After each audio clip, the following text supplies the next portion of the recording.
이제 우리 다 같이 기도하심으로 1월 30일 1월 마지막 주 예배를 하나님께 경배 찬양하며 나아갑니다. 은혜가 풍성하신 아버지 하나님, 2022년 새해를 우리에게 주시고 한 달을 열심히 달려오게 하시니 감사합니다. 1월 중에도 우리가 참으로 힘들고 어려운 일들이 많이 있었지만 그 모든 일을 이겨내고 하나님 앞에 예배자로 서게 해주신 것은 오직 하나님의 은혜이고 능력인 줄로 믿습니다. 그 하나님을 찬양하며 우리가 오늘 마음과 정성을 다하여 하나님을 예배하기를 원합니다. 마음의 무릎을 꿇고 하나님께로 나아가는 모든 믿음의 식구들 한 사람 한 사람들에게 하늘 은총으로 가득 채워 주시옵소서. 그리하여 하나님과 함께 예배할 때 영과 진리로 예배하게 하시고 하나님께 드리는 찬양은, 기도는, 헌신과 예물은 향기로운 제물이 되어 하나님만을 기쁘시게 하는 예배가 되게 해 주시옵소서. 오늘도 마음과 정성을 다하여 사모하며 나아가는 모든 주의 백성들이 위해 성령으로 충만케 하실 것을 믿사옵고 어떤 사탄 마귀의 계획에도 예배를 방해하지 못하도록 막아 주시옵소서. 예수님의 이름으로 기도하옵나이다. 아멘.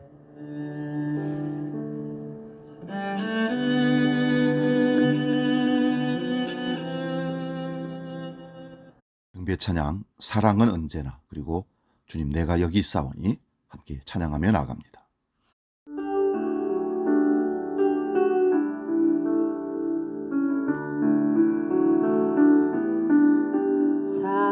사랑은 언제나 오래 참고 사랑은 언제나 온유하며 사랑은 시기하지 않으며 사랑도 교만도 아니하며 사랑은 모든 것 감싸주고 바라고 믿고 참아내며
진리와 함께 기뻐하네. 사랑은 모든 것 감싸주고 바라고 믿고 참아내며 사랑은 영원토록 변함없네. 믿음과 소망과 사랑은 이 세상 끝까지 영원하며 믿음과 소망과 사랑 중에 그 중에 제일은 사랑이라. 그 중에 제일은 사랑이라.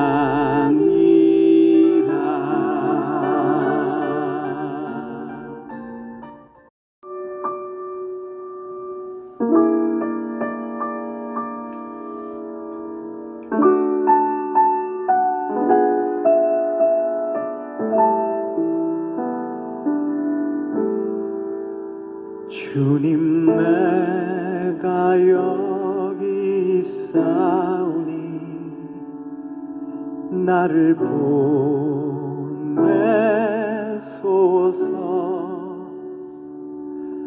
나의 맘 나의 몸 주께 드리오니 주 받으옵소서.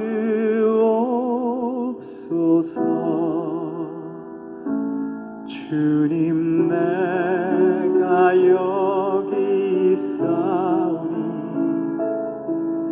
나를 써주소서.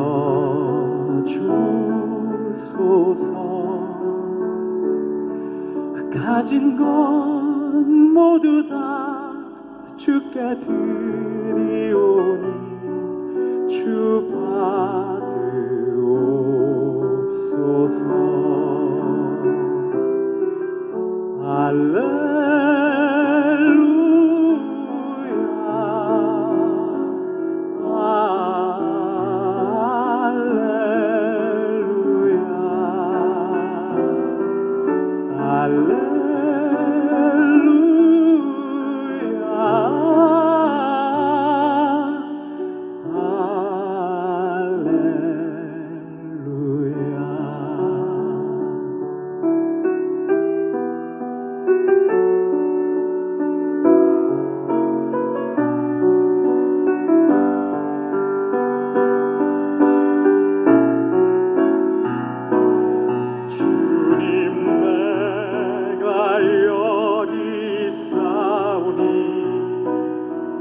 나를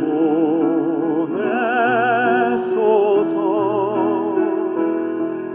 나의 맘 나의 몸 주께 드리오니 주 받으옵소서.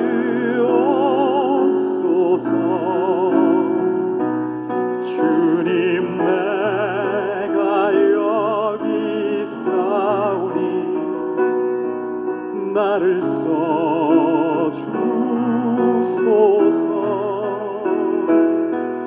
가진 것 모두 다 주께 드리오니 주 받으옵소서.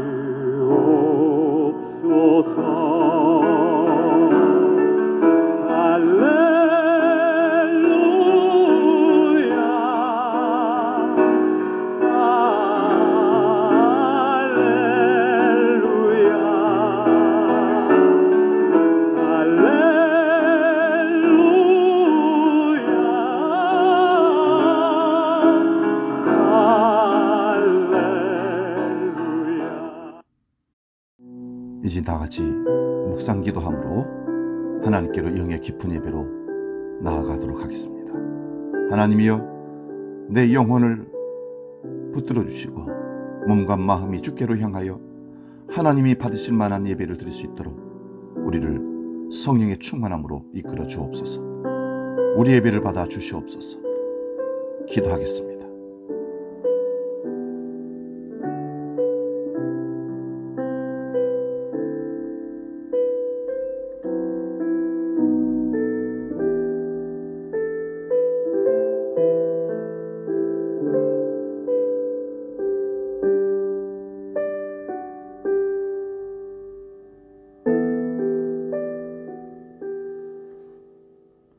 주의 빛과 주의 진리를 보내어 나를 인도하시고 주의 거룩한 산과 주께서 계시는 곳에 이르게 하소서. 그런즉 내가 하나님의 제단에 나아가 나의 큰 기쁨을 하나님께 이르리어. 하나님이여, 나의 하나님이여, 내가 수금으로 주를 찬양하리이다. 아멘. 선한 목자가 되시는 아버지 하나님, 지난 한 달 동안도 매 순간 우리와 동행하면서 저희들을 바르고 의로운 길로 인도하여 주신 은혜를 감사드리며, 오늘도 우리를 세상에 버려두지 아니하시고 주님 품으로 인도하셔서 하나님을 예배하는 자리로 마음의 무릎을 꿇고 나아갈 수 있도록 성령으로 함께 하심을 감사합니다. 주께서 풍성한 꼴이 있는 초장으로 인도해 주심에 참된 만족이 여기 있음을 고백합니다. 실만한 물가로 인도하여 주셔서 평안과 행복 있음을 또한 고백합니다. 이제 거룩하게 구별하신 날, 성도들과 함께 영과 진리로 예배하기를 원하오니 성령으로 함께하사 참된 예배가 이 자리에서, 이곳에서 일어날 수 있도록 충만케 함께하여 주옵소서. 우리 예배받기에 합당하신 재림의 주로 다시 오시는 예수 그리스도의 이름으로 기원하옵나이다. 아멘.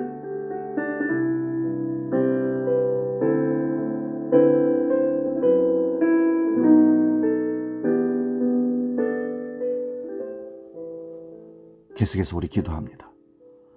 한 주간의 삶 가운데 하나님 앞에서, 사람들 앞에서 무너지고 어그러졌던 우리의 모든 삶과 말과 행동으로, 생각으로 범죄했던 모든 죄의 행실들을 참회하며 하나님께 기도하며 용서를 구하며 나아가기를 원합니다. 하나님은 우리를 기다리고 계셨습니다. 진실한 참된 회개의 기도는 하나님이 받으시고 용서하시는 은총을 베푸십니다. 기도하겠습니다.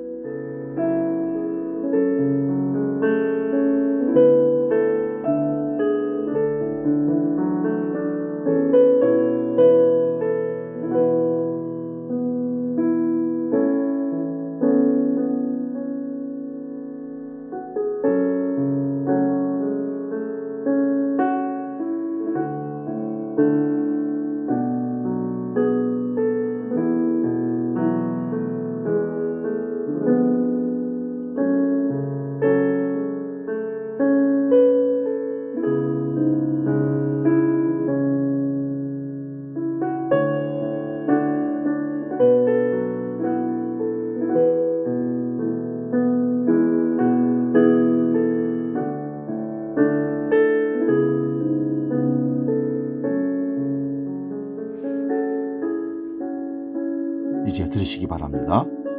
하나님께서 우리에게 용서의 말씀을 주십니다.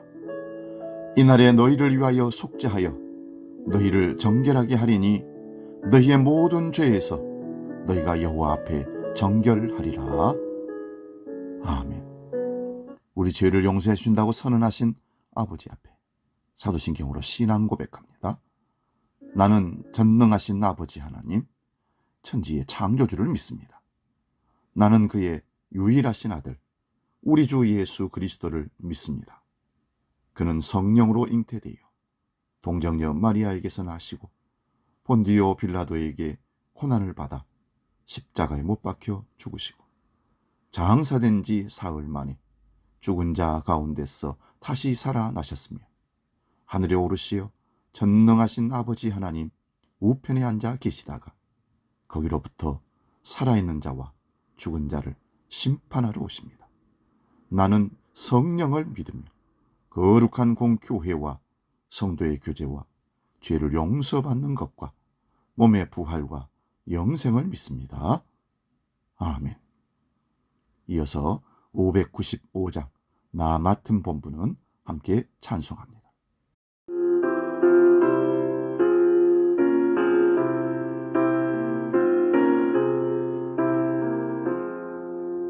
나 맡은 본분은 구주를 높이고 운명한 구원 얻도록 살인감이라 부르신 받들어 내 형제 섬기며 구주의 뜻을 따라서 내 정성 다하리.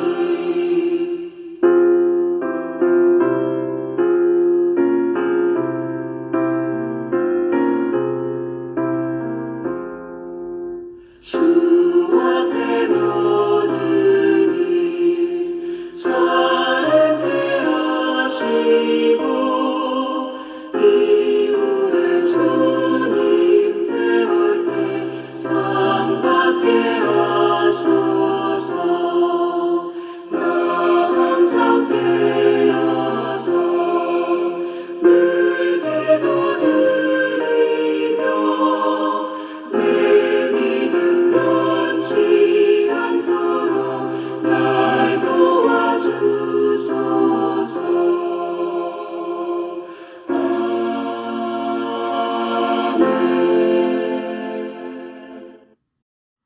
오늘 우리에게 주신 하나님의 말씀은 신약성경 누가복음 10장 25절에서 37절까지 말씀입니다. 신약성경 110면에 있습니다. 이 말씀 봉독할 때에 살아계신 하나님의 음성을 들을 수 있기 바랍니다. 누가복음 10장 25절에서 37절 말씀입니다. 봉독합니다. 어떤 율법사가 일어나 예수를 시험하여 이르되 선생님, 내가 무엇을 하여야 영생을 얻으리이까? 예수께서 이르시되 율법에 무엇이라 기록되었으며 네가 어떻게 읽느냐? 대답하여 이르되 내 마음을 다하고 목숨을 다하며 힘을 다하며 뜻을 다하여 주 너의 하나님을 사랑하고 또한 내 이웃을 내 자신같이 사랑하라 하였나이다. 예수께서 이르시되 내 대답이 옳도다. 이를 행하라. 그러면 살리라 하시니 그 사람이 자기를 옳게 보이려고 예수께 여짜오되 그러면 내 이웃이 누구니이까? 예수께서 대답하여 이르시되 어떤 사람이 예루살렘에서 여리고로 내려가다가 강도를 만나며 강도들이 그 옷을 벗기고 때려 거의 죽은 것을 버리고 갔더라. 마침 한 제사장이 그 길로 내려가다가 그를 보고 피하여 지나가고 또 이와 같이 한 외인도 그곳에 이르러 그를 보고 피하여 지나가되 어떤 사마리아 사람은 여행하는 중 거기 이르러 그를 보고 불쌍히 여겨 가까이 가서 기름과 포도주를 그 상처에 붓고 싸매고 자기 짐승에 태워 주막으로 데리고 가서 돌봐 주니라. 그 이튿날 그가 주막 주인에게 데나리온 2를 내어주며 이르되 이 사람을 돌봐 주라.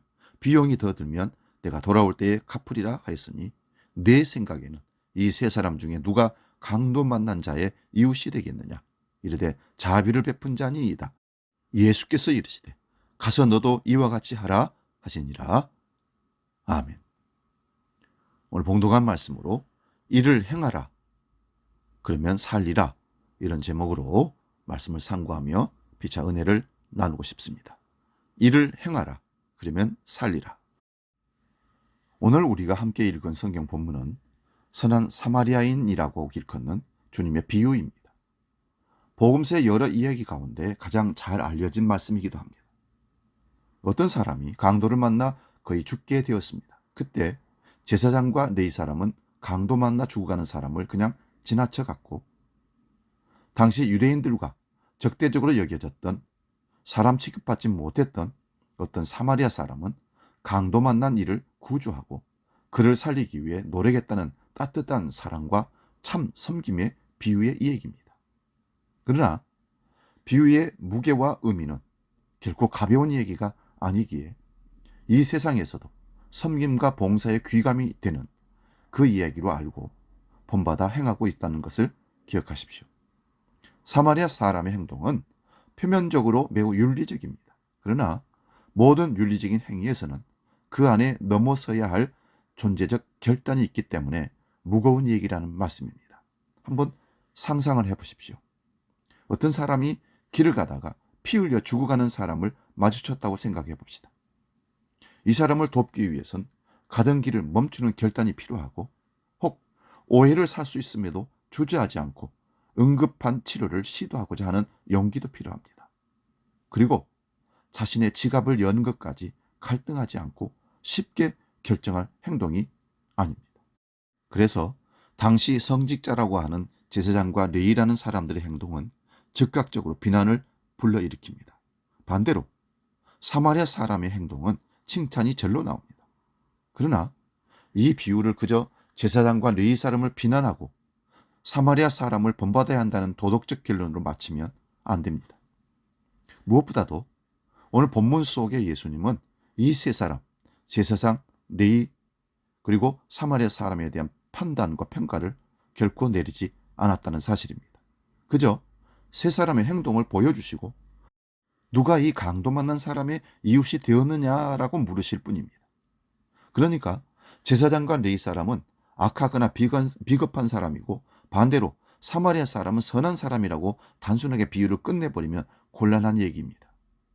그래서 말씀 속으로 조금 더 깊게 들어가기 위해서는 이 비유가 나오게 된 예수님과 율법학자의 질문과 대답에 초점을 맞춰볼 필요가 있습니다. 누가복음 10장 25절에 보면 어느 율법학자가 예수님을 시험코자 이렇게 질문했다고 기록하고 있습니다. 선생님, 내가 무엇을 해야 영생을 얻겠습니까? 예수님은 이 질문에 바로 답하지 않으시고 오히려 질문을 던지시며 말씀하셨습니다. 본문 26절입니다. 율법에 무엇이라고 기록하였으며 너는 그것을 어떻게 읽느냐라고 물으십니다. 어떻게 하면 영생을 얻습니까? 라는 율법학자의 질문에 예수님은 율법에 어떻게 쓰여 있는지를 물으십니다. 그런데 예수님의 질문은 하나가 아닙니다.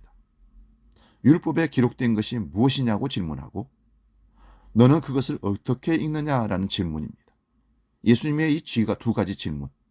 첫 번째 질문은 율법에 쓰여져 있는 내용이 무엇이냐는 것과, 두 번째는 그 율법을 너는 어떻게 읽고 있느냐는 말씀입니다.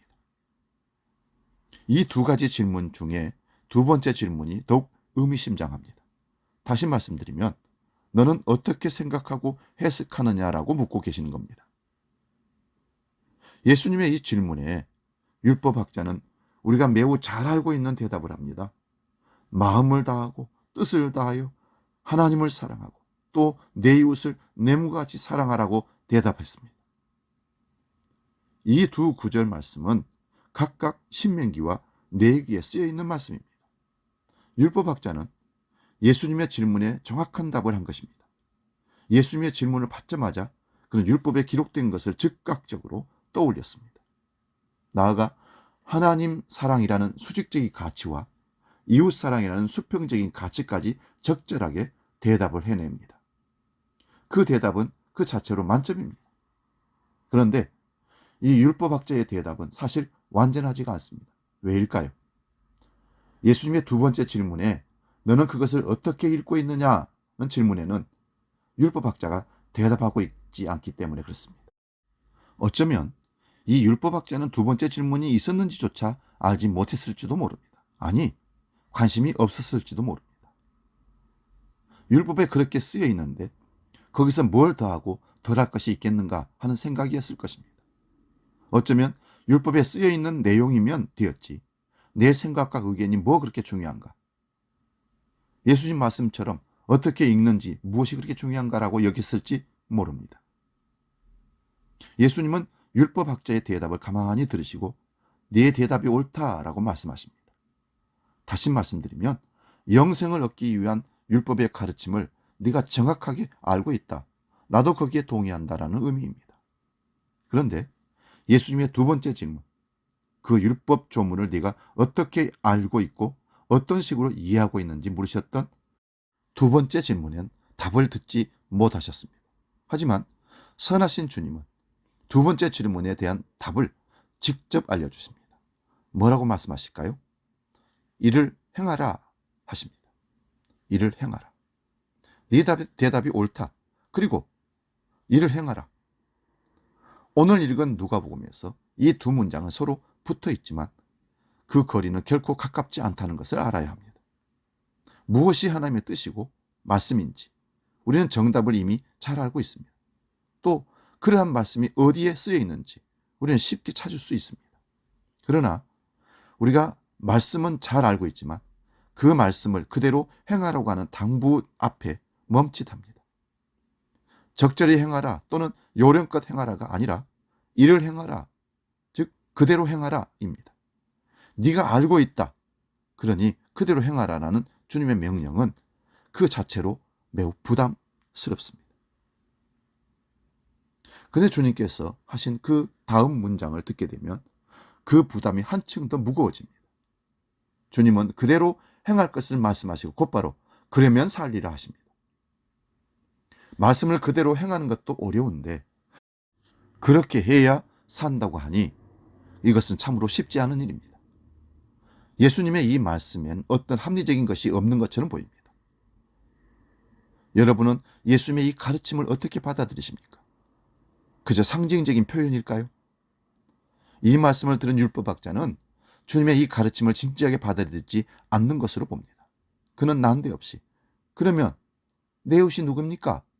예수님께 오히려 반문하고 질문합니다. 내 대답이 옳다. 이를 행하라. 그러면 살 것이라는 말씀을 받은 사람의 다음 대답이 그러면 내 이웃이 누구입니까? 라고 하는 것을 보니까 무언가 많이 어긋나 있는 듯합니다. 그가 말씀을 그대로 행하라는 명령 앞에 그러면 내 이웃이 누구입니까? 라는 엉뚱한 대답을 가만히 들어보면 이 율법학자의 오만함 같은 느낌이 듭니다. 율법학자는 영생을 얻기 위해서 율법에 기록된 대로 하나님을 사랑하고 이웃을 사랑해야 한다고 대답했습니다. 그대로 행하라는 주문에 그 말씀에 대해서 내가 사랑할 만한 이웃이나 한번 골라나 보십시오. 골라주시면 내가 한번 해보겠습니다. 이런 것입니다. 나는 하나님의 사랑에는 문제가 없으니 내 이웃 될 사람이나 결정해 주면 내가 성심껏 한번 섬기겠다는 뜻과 별로 다르지 않는 의미의 말입니다. 다시 말해 율법학자는 이를 행하라는 주님의 말씀을 전혀 이해 못하고 있습니다. 여기까지 들으신 주님은 비로소 우리가 잘 알고 있는 비유의 말씀을 시작하십니다. 이 비유의 내용은 너무나 잘 알고 있기에 간단히 설명드리면 어떤 사람이 예루살렘에서 여리고로 내려가던 중에 강도를 만나 옷이 벗겨지고 그의 죽게 되었다 그렇게 기록합니다. 그런데 제사장이 곁을 지나갔으나 모른 척하고 이어 레위 사람도 곁을 지나갔으나 마찬가지였습니다. 제사장과 레위 사람이 왜 이 강도 만나 거반 죽게 된 자를 그냥 지나쳤는지 여러 가설들이 있습니다. 피 흘리는 사람을 만져서는 안 된다는 율법 조항에 얽매여 그랬다는 주장도 있고 또 다른 어떤 학자는 이 주장을 반박하며 피를 흘리는 사람이 있다면 서둘러 묻어주는 것이 더 율법적이라고 주장하는 사람들도 있습니다. 또 어떤 학자는 유대인과 대척점에 있는 사마리아인을 등장시켜서 허시게 찌든 종교 지도자들에게 수치를 주기 위함이라는 주장도 있습니다. 하지만 주님은 제사장과 레위 사람에 대한 평가를 결코 내리지 않았습니다. 물론 죽어가는 사람을 그냥 지나친 제사장과 레위 사람에겐 변명의 여지가 없습니다. 다만 이들에 대한 윤리적 평가 또는 신학적 평가를 내리기 쉽지 않은 지점들 또한 존재합니다. 그렇다면 우리는 제사장과 레위 사람에게는 없었으나 사마리아 사람에게 있었던 것, 혹 다른 것을 한번 살펴보아야 할 것입니다. 33절에서 누가복음을 기록한 누가는 우리에게 힌트 하나를 알려줍니다. 그것은 이 강도 만나 죽어가는 사람을 보자마자 들었던 사마리아 사람의 감정에 대한 기록입니다. 사마리아 사람은 이 사람을 보자마자 불쌍히 여겼다라고 기록합니다. 그를 보고 불쌍히 여겨 이렇게 말씀합니다. 여기서 불쌍한 마음이 들었다는 단어와 표현은 같은 누가복음 안에서 먼저 누가복음 7장 13절에 등장하는데요. 우리가 잘 알고 있는 나인성의 죽은 과부의 아들, 그 옆에서 슬피 울던 그 어머니를 보시며 주님이 말씀하신 말씀 속에 등장합니다. 누가복음 7장 13절, 주께서 과부를 보시고 불쌍히 여기사 울지 말라 하시고, 가엾게 여기다와 같은 단어가 불쌍히 여기다, 측은히 여기다 이런 뜻입니다. 또한 누가복음 15장에도 불쌍히 여기다라는 표현이 등장합니다. 우리가 잘 알고 있는 탕자 비유, 아버지의 유산을 미리 받아 다 탕진하고 돌아온 그 아들을 보며 달려나온 아버지를 묘사할 때 마찬가지 그 단어를 사용합니다. 누가복음 15장 20절입니다. 이에 일어나서 아버지께로 돌아가니라. 아직도 거리가 먼데 아버지가 그를 보고 측은히 여겨 달려가 목을 껴안고 입을 맞추니, 그러니까 누가복음에서 측은히 여기다라는 표현, 불쌍히 여기다는 표현, 가엾게 여기다는 표현은 같은 의미의 단어입니다. 시리에 빠진 인간에 대한 애끓는 그 감정 같은 것이 주님을 통해서 표현된 것이죠. 하나님 마음이 그렇다는 것입니다. 사마리아 사람에게는 제사장과 레위 사람에게 없었던 이 마음이 있었던 것입니다. 이어서 오늘 본문 34절 35절 사이에 사마리아 사람의 행동을 매우 구체적으로 묘사합니다. 먼저 가까이 가서 기름과 포도주를 그 상처에 붓고 싸매고 자기 짐승에 태워 주먹으로 갔습니다. 비용을 지불하고 추가로 더 지불할 용의가 있음을 주막 주인에게 밝힙니다. 비유는 이렇게 끝이 납니다. 그리고 주님은 다시 한번 물으십니다. 누가복음 10장 36절입니다. 네 생각에는 이 세 사람 중에 누가 강도 만난 자의 이웃이 되겠느냐? 예수님의 이 질문은 앞서 29절에서 율법학자의 질문과 쌍을 이루는 질문입니다. 율법학자의 질문을 다시 한번 들어봅니다. 율법학자는 이렇게 말했습니다. 그러면 내 이웃이 누구입니까? 여러분, 누가 내 이웃인가와 누가 이웃이 되어 주었는가는 비슷한 말 같지만 매우 다릅니다. 다시 말씀드립니다. 누가 내 이웃인가와 누가 이웃이 되어 주었는가는 비슷한 말이지만 다르다는 것이죠. 누가 내 이웃입니까? 라는 율법학자의 의도는 나의 이웃의 범위를 한정짓겠다는 뜻입니다. 쉽게 말해 내 이웃이 될 만한 사람을 가려서 섬기겠다는 것입니다. 그러나 누가 이웃이 되어 주었는가는 내 이웃을 찾는 것이 아니라 내가 이웃이 되어 주는 것입니다. 이웃의 범위를 한정하지 않는 것은 그가 위기에 처해 있거나 나와 입장을 달리하거나 나와 이런저런 지향이 다르다 할지라도 내가 그의 이웃이 되어주는 것을 의미합니다. 내가 그에게 이웃이 되어준다는 주님의 말씀은 다른 의미로 그리스도인의 이웃 섬김에는 범위가 있을 수 없다는 말씀입니다. 예를 한번 들어볼까요? 어떤 사람이 어려운 일을 당했을 때 그가 다른 나라 사람이라 인종이나 피부가 달라서 혹은 나와 감정이 안 좋은 사람이거나 정치적인 성향이 달라서와 같은 생각을 넘어서 어려운 일을 당한 사람이라면 무조건 기꺼이 도와주는 것입니다. 주님의 비유를 들은 율법학자의 마음에도 어떤 울림이 있었는지 누가 이웃이 되어 주었느냐는 주님의 질문에 자비를 베푼 사람이라고 답을 합니다. 제사장과 레위 사람은 각자들의 이유로 죽어가는 사람을 지나쳤다면 사마리아 사람은 이웃을 내 몸과 같이 사랑하라는 주님의 말씀을 그대로 행한 사람입니다. 그리고 마지막 이르러 주님은 다시 한번 반복하여 당부하십니다. 본문 37절입니다. 가서 너도 이와 같이 하라. 다시 등장한 표현입니다. 네 대답이 옳다. 네가 알고 있는 것이 옳다. 그러니 그대로 행하라. 그러면 살 것이다와 연결되는 말씀입니다. 이것이 영생을 얻기 위한 율법의 가르침인 하나님을 사랑하고 네 이웃을 내 몸과 같이 사랑하라는 말씀을 그대로 행하는 것입니다. 주님의 말씀을 알고 그 아는 것을 행하는 것이 중요하다는 것을 잘 알고 있습니다. 그러나 사실상 어렵다라는 마음 또한 우리 마음에 새기고 있는 것도 사실입니다. 우리는 자주 생각합니다. 말씀을 실천하는 것, 중요하지. 그런데 그를 어떻게 그렇게 지킬 수 있어? 가능하겠어? 그 생각이 우리를 늘 감싸고 있습니다. 주님께서도 우리의 이런 연약함을 모르시지는 않을 겁니다. 그래서 비유로 말씀해 주시고 계시는 것 같습니다. 이웃을 내 몸과 같이 사랑하라는 것, 그대로 행하라는 것 어려운 것이다. 나도 안다. 그런데 그거 그렇게 어려운 일 아닐 수 있다. 이 사마리아 사람처럼 위기에 처한 사람을 불쌍히 치근히 여겨라. 그리고 네가 가능한 범위 안에서 그를 도와주어라. 이것이 바로 내 이웃을 내 몸과 같이 사랑하라는 말씀을 그대로 행하는 것이라고 말씀하십니다.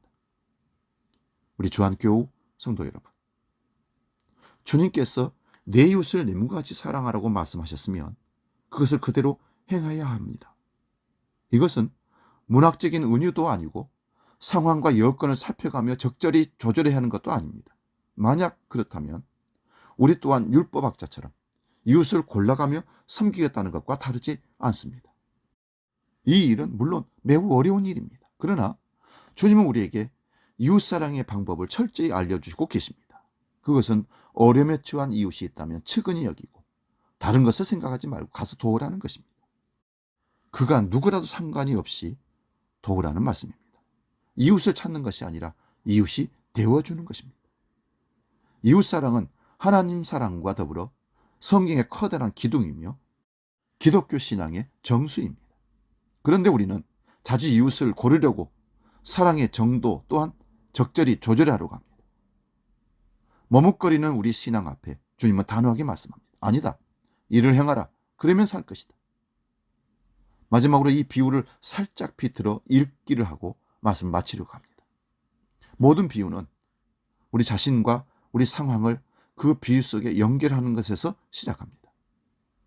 우리는 이 비유 속에서 우리 자신을 길을 가는 사람으로, 그리고 누군가가 죽어서 쓰러져 있는 것으로 여기곤 합니다. 그래서 내가 만약 이런 위기에 처한 사람을 만나면 어떻게 할지 고민합니다. 그런데 우리가 길 가던 사람이 아니라 강도 만나 죽게 된 사람이 되었다면 어떨까요? 누군가의 즉각적인 도움이 없다면, 곧 죽을 사람이라면 어떻습니까? 어려운 문제입니다. 이웃을 사랑한다는 것은 그 이웃을 살리는 일인 동시에 나를 살리는 일일 수 있다는 것입니다. 사랑과 섬김은 죽음의 원리가 작동하는 냉엄한 현실에서 사람들을 살리는, 하나님 나라를 구현하는 가장 중요한 원리입니다.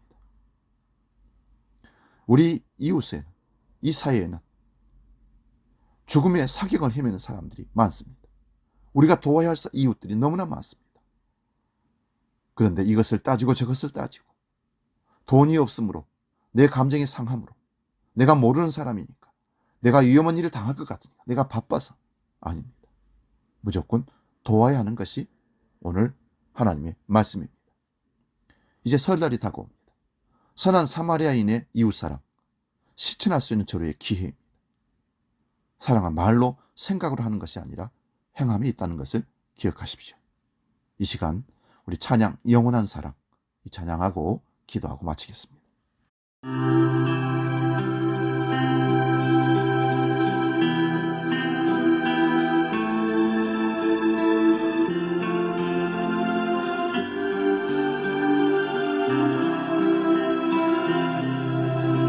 눈으로 사랑을 그리지 말아요.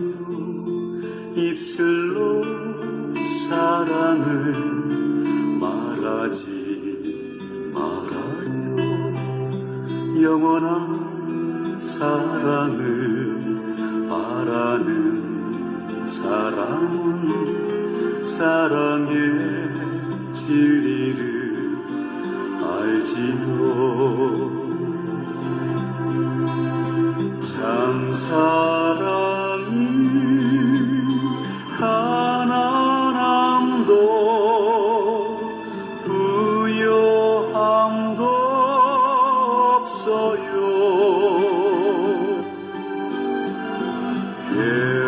괴로움도 즐거움도 주와 함께 나눠요. 나의 가장 귀한 것 그것을 주는 거예요.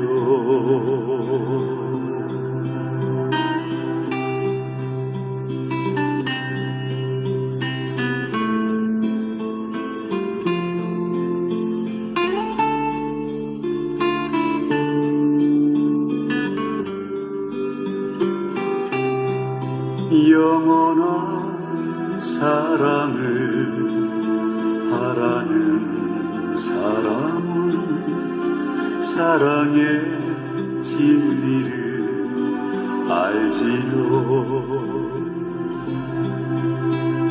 참 사랑이 가난함도 부여함도 없어요. 괴로움도 즐거움도 주와 함께 나눠요. 나의 가장 귀한 것 그것을 주는 거예요. 기도하겠습니다.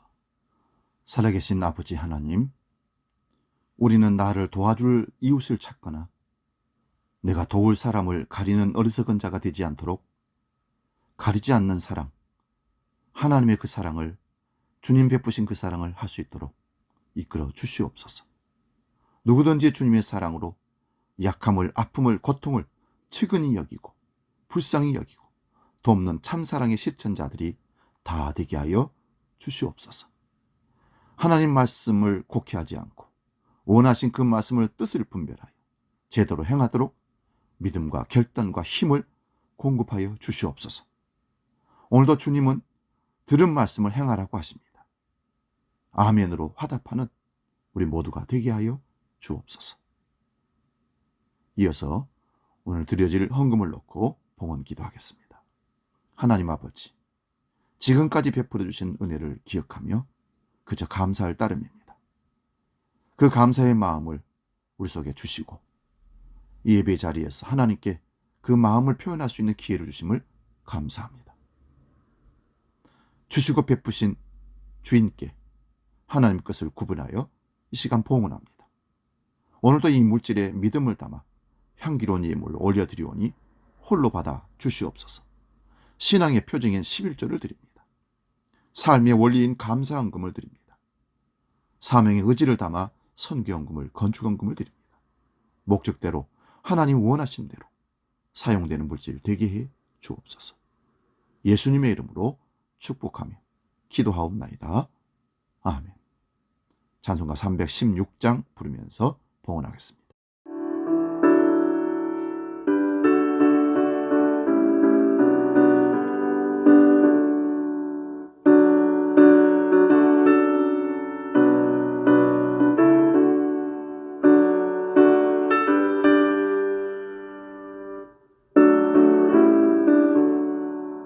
주여 나의 생명 나의 정성 드립니다. 이 작은 나의 생명 나의 정성 다해 주님만을 위하여서 살기 원하오니 주여 잡아주소서 나를 잡으소서 주님만을 위하여 살게 하소서. 불같은 성령으로 충만케 하옵소서. 환난이 와도 핍박이 와도 주님만 위해 살게 하소서.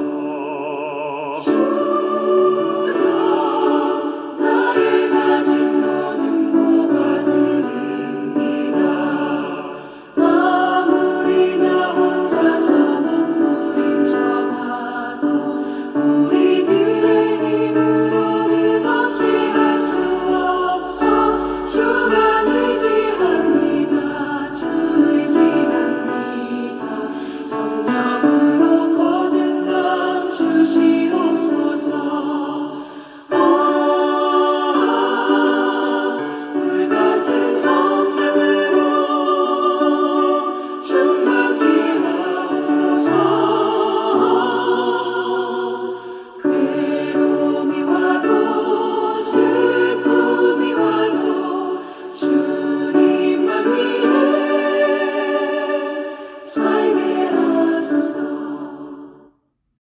이어서 교회 소식 안내합니다. 주보를 참고하시고요. 오늘 예배 후에 남여정 선교회 임원들 모임이 있습니다. 다음 주에는 둘로 찬양단 모임이 예배 후에 있습니다. 구역보고가 토요일 날 오후 4시 이전에 꼭 되어져야 합니다. 설날이 다가오고 있습니다. 그래서 설 가정 예배 순서지를 만들어서 여러분에게 보내드립니다. 그러면 그날 아침 유튜브 방송을 통해서 순서지를 보고 가족들이 함께 감사 예배를 드리면 되겠습니다. 꼭 함께 예배할 수 있는 시간을 만드시기 바랍니다. 2월 예배위원들 주보를 확인하시고 최고의 예배로 기도로 준비하며 하나님께 나아갈 수 있기를 바랍니다. 우리 김영상 집사님 병원에 입원 중에 있습니다. 또 코로나와 여러 가지 어려움이 많은데 지방에 또 고향에 또 설 쇠로 가시는 분들 안전하게 잘 다녀오시기 바랍니다. 다른 광고는 주보를 참고하시고 이제 우리에게 향하신 여호와의 인자하심 함께 찬송하고 축도하고 예배 마치겠습니다.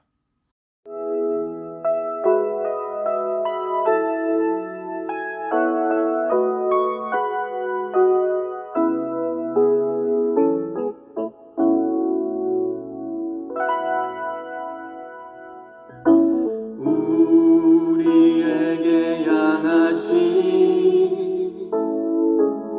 여호와의 인자하심이 크고 크도다 크시도다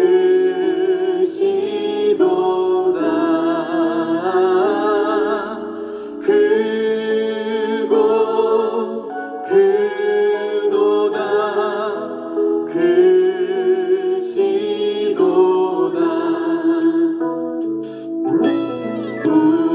우리에게 향하신 여호와의 인자하심이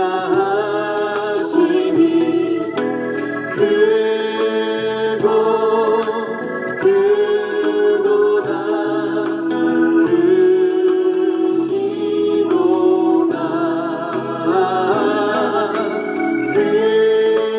크고 크도다 크시도다. 기도하겠습니다. 하나님 아버지, 행하는 믿음을 통해서 사는 축복을 누리게 하여 주시고 말보다 생각보다는 삶으로 믿음의 삶을 실천해내는 주님의 작은 제자들이 되게 하여 주옵소서. 오늘도 주신 말씀을 생각하며 한 주간을 살아갈 때 특별히 설날 명절에 가족들과 이웃들과 함께 나눌 때에 이 축복의 말씀을 잊지 말고 행하는 믿음의 삶을 힘을 우리에게 허락하여 주시옵소서.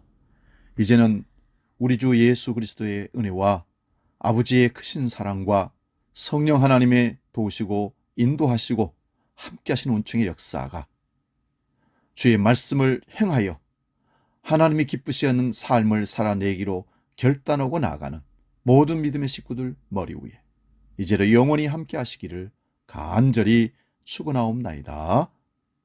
아멘.